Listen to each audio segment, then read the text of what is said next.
علامہ احسان اللہ ظہیر نے جس جماعت کو اپنے خون سے سینچا اور جس پودے کو اپنے خون دے کے اس کی آبیاری کی، اس جماعت کو لپاٹ کے ختم کر دیا گیا۔ بڑی حیران کن بات ہے کہ ہم جیسوں کو تو اس چیز کا پتہ ہی نہیں ہے کہ جمعیت اہل حدیث کو وائنڈ اپ کر دیا گیا اور یہ سارا معاملہ کر لیا گیا۔ بادشاہتیں نہیں لوگ قبول کرتے۔ یہ جو جمود 40 سال کا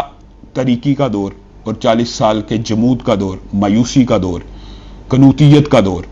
بسم اللہ الرحمن الرحیم، السلام علیکم ورحمۃ اللہ وبرکاتہ۔ میں ہوں ایڈوکیٹ انعام الرحمان۔ آج میرے لیے انتہائی خوشی کا موقع ہے کہ آج مجھے دوسری دفعہ علامہ احسان اللہ ظہیر صاحب کے ساتھ گفتگو کرنے کا، انٹرویو کرنے کا موقع مل رہا ہے۔ لیکن آج کا جو انٹرویو ہے یہ بہت سے حوالوں کی وجہ سے اہم ہے۔ اس میں ایک تو آج علامہ صاحب نے ایک پریس کانفرنس کی ہے، اس کے اندر انہوں نے ایک بہت بڑا اعلان کیا ہے جو آگے جا کے اس کے اوپر بھی ہم بات کرتے ہیں۔ اور بھی کچھ چیزیں ایسی ہیں جو علامہ صاحب سے میں پوچھنا چاہ رہا تھا جو آج کی پریس کانفرنس کے ریلیٹڈ ہیں۔ سب سے پہلے علامہ صاحب آپ کا بہت شکریہ، آپ نے اپنا قیمتی وقت دیا مجھے، اور اس کے بعد آپ کو بہت بہت مبارک، آپ جمعیت اہل حدیث کے سربراہ منتخب ہوئے ہیں۔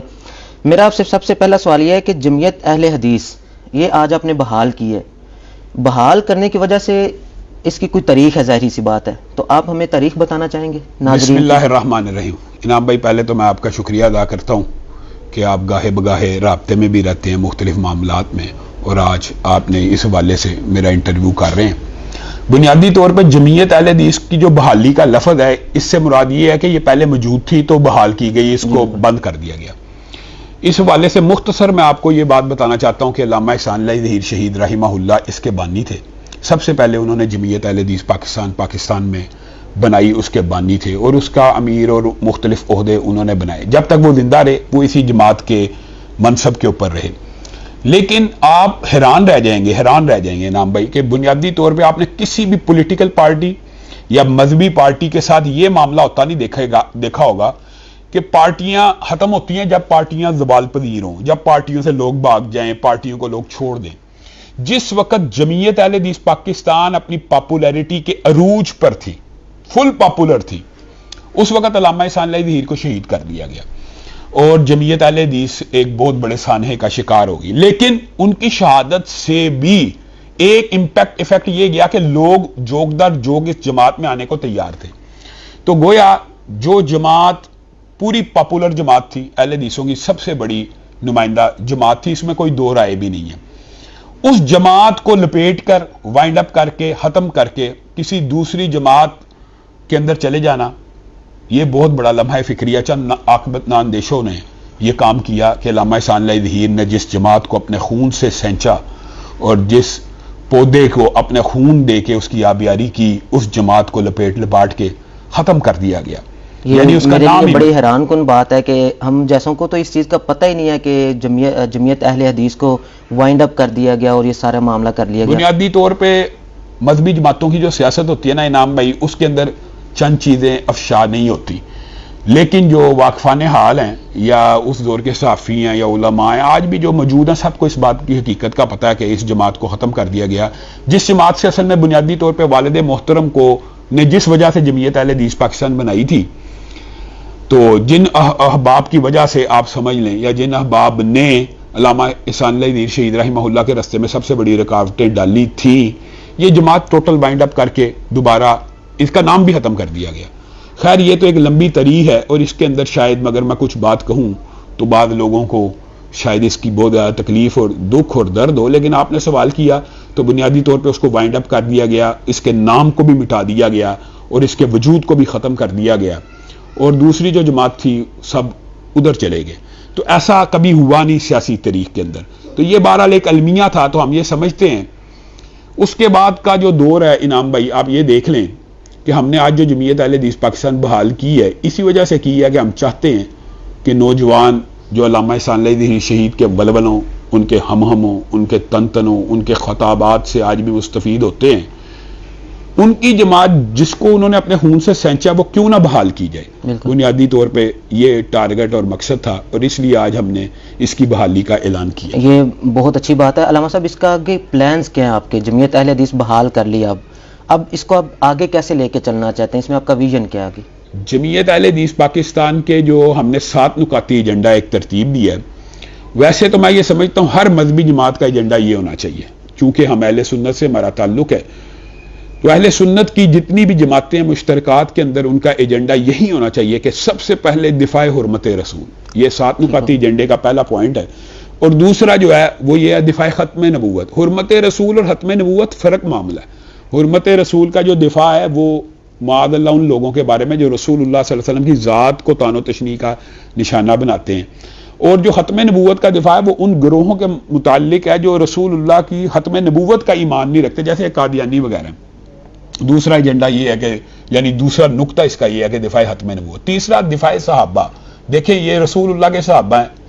ان کے ساتھ اللہ نے قرآن پاک میں وعدہ کیا کہ یہ سارے جنتی ہیں، اگر ان کے بارے میں کوئی طعن و تشنیع کرے گا تو اس حوالے سے بھی آواز کو اٹھائے گا۔ چوتھا ایجنڈا ہے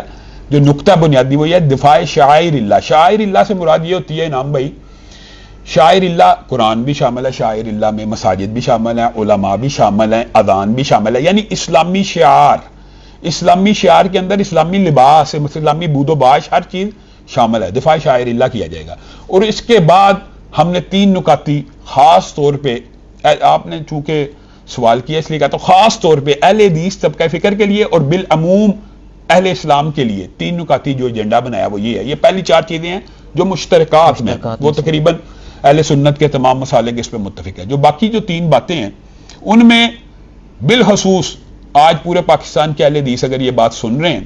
تو میں ان کو کہنا چاہتا ہوں، آپ کسی بھی علاقے کے ہیں، کسی بھی ضلع کے ہیں، کسی بھی شہر کے ہیں، کسی بھی صوبے کے ہیں اور آپ کی مسجد بند ہے، آپ جمعیت کے دفتر میں رابطہ کیجئے، آپ کی مسجد کو کھلوایا جائے گا۔ دوسری بات جو دوسرا نقطہ ہے وہ یہ ہے، اگر آپ میں سے کسی کے اوپر، کسی عالم دین کے اوپر، کسی مولوی کے اوپر، کسی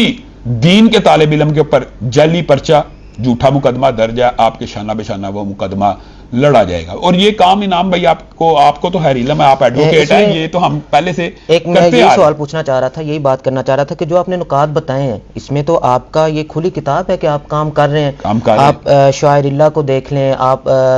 جس طرح سے آپ نے پیچھے معاملات ہوئے ہیں صحابہ کی توہین کے حوالے سے، جس طرح سے آپ نے باقی طبقات کو ساتھ ملایا ہے، سب لیڈ کیا ہے، میرا سوال یہ ہے کہ آپ یہ سب کام تو ویسے بھی کر رہے تھے، تو جمعیت کو بحال کرنے میں اتنی دیر کیوں لگا دیا آپ نے؟ ہاں یہ آپ کا بہت ویلڈ اور جائز سوال ہے۔ یہ سوال میں پاکستان کے اہل حدیثوں سے پوچھنا چاہتا ہوں کہ 4 دہائیاں بیت چکی، تقریباً 40 سال ہو گئے ہیں۔ 40 برس تو انعام بھائی میں آپ کیا کہوں، بات طلح ہو جائے گی، حضرت عمر بن عبدالعزیز جیسے حکمران بھی ہوں تو لوگ اکتا جائیں، کہنا نہیں چاہتا، لیکن 40 سال میں کہتا ہوں پاکستان کے اندر فوجی جو آرمی چیف ہوتا ہے 9 سال بعد لوگ اس سے بھی اکتا جاتے ہیں، ڈکٹیٹر سے تو بادشاہتے نہیں لوگ قبول کرتے۔ یہ جو جمود 40 سال کا